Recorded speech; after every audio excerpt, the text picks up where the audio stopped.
اسلام آباد کا سیاسی پارہائی قومی اسمبلی سے استعفوں کے معاملے پر پی ٹی آئی پارلیمانی وفد پارلیمنٹ ہاؤس پہنچا۔ شاہ محمود قریشی، اسد قیصر، قاسم سوری، فہیم خان، اجمل نیازی اور عامر ڈوگر سمیت دیگر اراکین اسمبلی نے اسپیکر قومی اسمبلی راجہ پرویز اشرف سے ملاقات کی۔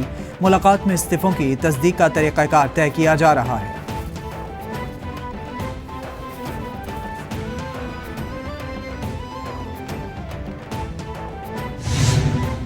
ملک کے مختلف شہروں میں موسم سرما کی پہلی بارش، سردی بڑھ گئی۔ لاہور، کوئٹہ سمیت بلوچستان کے مختلف شہروں میں بادل خوب برسے۔ ساہیوال، اوکاڑہ، جھنگ، شورکوٹ، ننکانہ صاحب، میاں چنو میں بھی کہیں ہلکی اور کہیں تیز بارش ہوئی۔ محکمہ موسمیات کی اسلام آباد، گلیات سمیت دیگر شہروں میں بارش کی پیش گوئی۔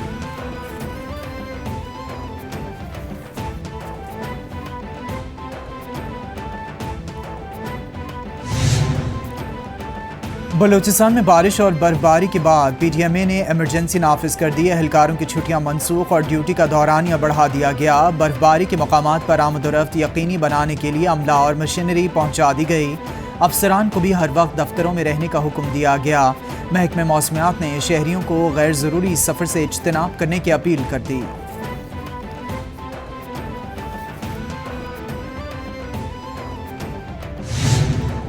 امریکہ میں تباہ کن برفباری طوفان کی آفت سے نمٹنے کی تیاریاں جاری۔ برف ہٹانے کا کام شروع۔ درجہ حرارت مزید ایک ہفتے صفر سے نیچے رہے گا۔ امریکہ کی 8 ریاستوں میں مجموعی ہلاکتیں 70 سے تجاوز کر گئیں۔ نیو یارک، ایری کاؤنٹی میں 34 افراد ہلاک ہوئے۔ اکثر گاڑیوں اور گھروں میں مردہ پائے گئے۔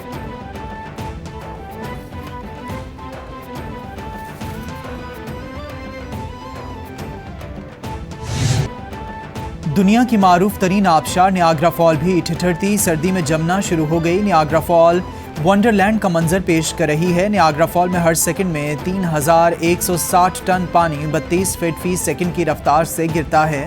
امریکہ اور کینیڈا میں برفانی طوفان نے تباہی مچائی ہوئی ہے۔ لاکھوں شہری بجلی سے محروم اور معاملات زندگی متاثر ہو چکے ہیں۔ وزیراعظم شہباز شریف کے آڈیو لیکس معاملے میں پیش رفت۔ ذرائع کے مطابق آڈیو لیکس میں ملوث 2 افراد کو تحویل میں لے لیا گیا۔ حکومتی ذرائع کے مطابق گرفتار افراد کو ٹھوس شواہد پر گرفتار کیا گیا۔ ایک کا تعلق بہاولپور اور دوسرے کا راولپنڈی سے ہے۔ دونوں افراد خفیہ ادارے کے افسر سے رابطے میں رہے۔ وزیراعظم کی بنائی گئی کمیٹی کی سفارشات پر وزیراعظم ہاؤس کی سیکیورٹی کا نظام اپ گریڈ کر دیا گیا ہے۔ موجودہ سیاسی صورتحال سے نمٹنے کے لیے chairman P T I Imran Khan متحرک پی ٹی آئی کی مرکزی لیڈرشپ کا اجلاس طلب کر لیا۔ اجلاس میں قومی اسمبلی سے استعفوں سمیت دیگر امور کا جائزہ لیا جائے گا۔ ذرائع کے مطابق پنجاب اسمبلی میں اعتماد کے ووٹ سمیت اسمبلیوں کی تحلیل پر بھی مشاورت کی جائے گی۔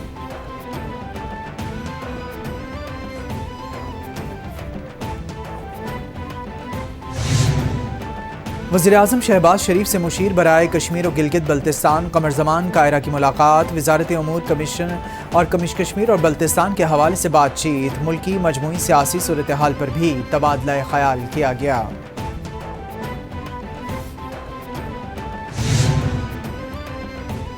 ایم کیو ایم رابطہ کمیٹی کے وفد کی خالد مقبول صدیقی کی سربراہی میں گورنر سندھ سے ملاقات۔ سیاسی صورتحال، بلدیاتی الیکشن اور پیپلز پارٹی کے ساتھ معاہدے پر گفتگو۔ ذرائع کے مطابق ملاقات میں ایم کیو ایم کے دھڑوں کو ملانے کا معاملہ بھی زیر غور آیا۔ گورنر سندھ نے پی ایس پی رہنماؤں اور فاروق ستار سے ملاقات بارے بھی آگاہ کیا۔ اراکین کا بلدیاتی ترمیم ایکٹ، پیپلز پارٹی معاہدے پر وزیراعظم سے بات کرنے کا مطالبہ۔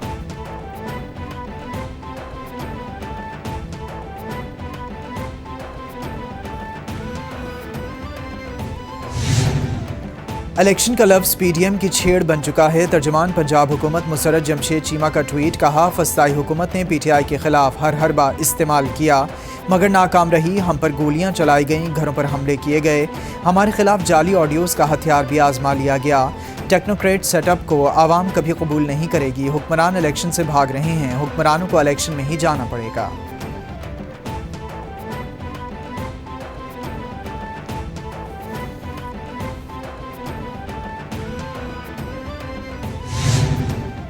وزیراعظم کو ڈیفالٹ کا مطلب نہیں معلوم تو غریب کے گھر جا کر دیکھیں۔ سابق وفاقی وزیر داخلہ شیخ رشید کا ٹویٹ، کہا نئے سال کے پہلے 3 ماہ میں $8.3 ارب کی ری پیمنٹ کرنی ہے۔ معاشی اور اقتصادی دہشت گردی ہی اصل مسئلہ ہے۔ پی ٹی ایم بھیک مانگ رہی ہے مگر کوئی دے نہیں رہا۔ سیاسی استحکام ہوگا، معاشی ماہرین نتائج دے سکیں گے۔ 2 سالہ ٹیکنوکریٹ حکومت سیاسی کشیدگی کم نہیں کرا سکتی۔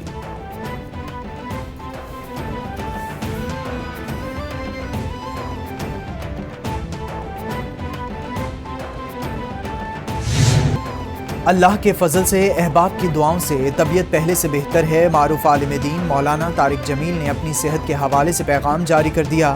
مزید 3 دن ہسپتال میں رہوں گا۔ انہوں نے مزید دعاؤں کی بھی درخواست کی ہے۔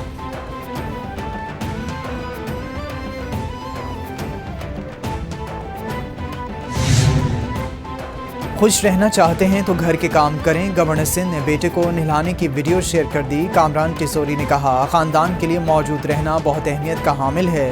بچوں خصوصاً لڑکوں کے لیے مثال قائم کرنا چاہتے ہیں۔ لڑکے گھر کے کاموں میں ذمہ داری محسوس کریں۔